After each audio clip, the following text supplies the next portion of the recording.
कसलं वातावरण हा. काल ऊन, आज पाऊस, परत थोड्या वेळाने ऊन. आणि या सगळ्या वातावरणामध्ये ना खूप आजारी पडतंय, व्हायरल होतंय. एवढं व्हायरलचा आजार चालू आहे ना, कोणाला सर्दी झाली की काही क्षणात अर्ध्या तासात दुसऱ्याला सर्दी. आता मलाच बघा ना, मी 2 दिवसापूर्वी एवढं ठणठणीत होतो आणि काल फक्त थोडस पावसानं भिजलो आणि बसमध्ये कोणीतरी शिंकलं तर मला देखील सर्दी झाली. अवघड. त्यामुळे या सर्दी वगैरे हे जे होऊ नये ना, त्याच्यासाठी आपल्याला मास्क यूज करायला लागेल, तर ना सर्दी होत नाही. आणि वातावरण तर आता कंटिन्यू चेंज होत राहते. आता 2 दिवसापूर्वी असं वाटलं पण नव्हतं की पाऊस पडेल, कारण भयंकर ऊन पडलेलं होतं. आणि आज बघा सगळीकडे पाऊस झालाय, परत वातावरण चेंज. आता परत दुपारून ऊन पडेल, परत वातावरण चेंज.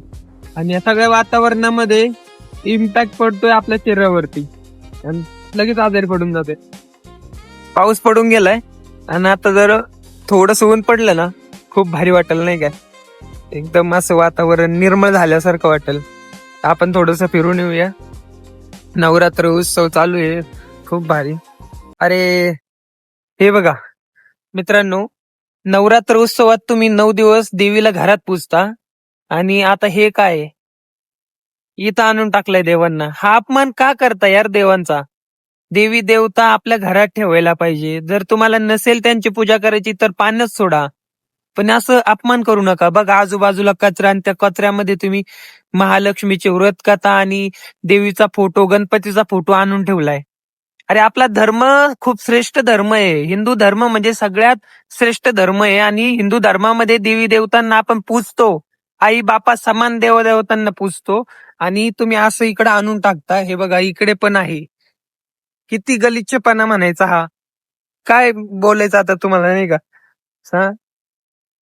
दारूच्या बाटल्याचे बुचणं इथं पडलेले आणि त्याच्यामध्ये तुम्ही आणून ठेवलं देवदेवतांना. हे खूप गलिच्छपणा आहे बरं का, योग्य नाही. कुठं फेडणार हे पाप काय माहिती. कर्म चांगले ठेवा यार मित्रांनो.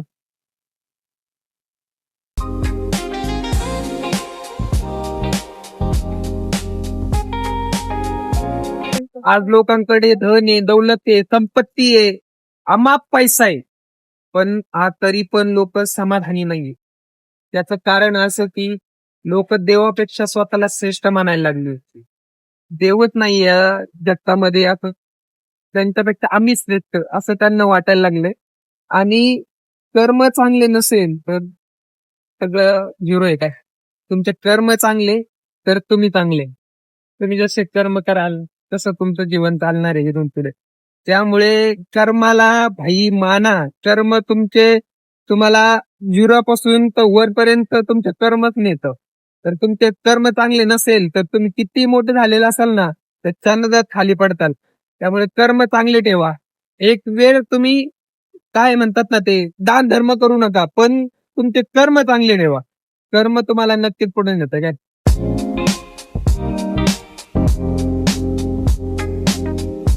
माझ्या मित्राला नो ब्रोकर वरती ना फ्लॅट शोधत होतो बरं का.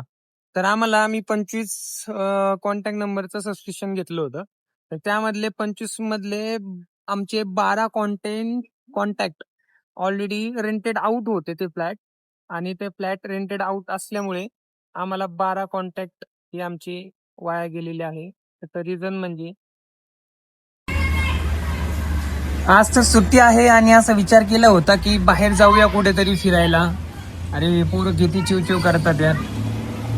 तर बाहेर जाण्याचा प्लॅन केला होता, पण ऍक्च्युली खूप पाऊस चालू झालाय सकाळपासूनच. तर कुठे बाहेरही पडता येत नाहीये.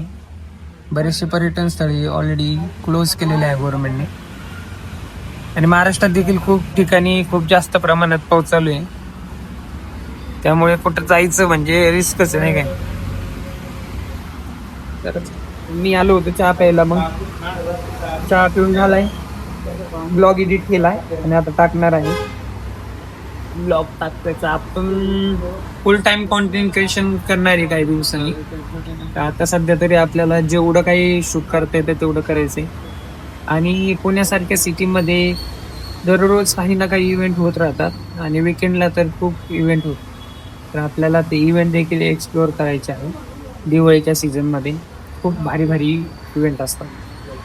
आता तर काय आज आणि उद्या 2 दिवस सुट्टी आहे, त्यामुळे काय विषय नाही, आराम करायचा नुसता. पाऊस जास्त चालू आहे. तर चला मित्रांनो, मी हा ब्लॉग टाकणार आहे. तुम्ही जसे माझे आतापर्यंतच्या सर्व ब्लॉगला तुम्ही चांगल्या प्रकारे सपोर्ट करत आलात.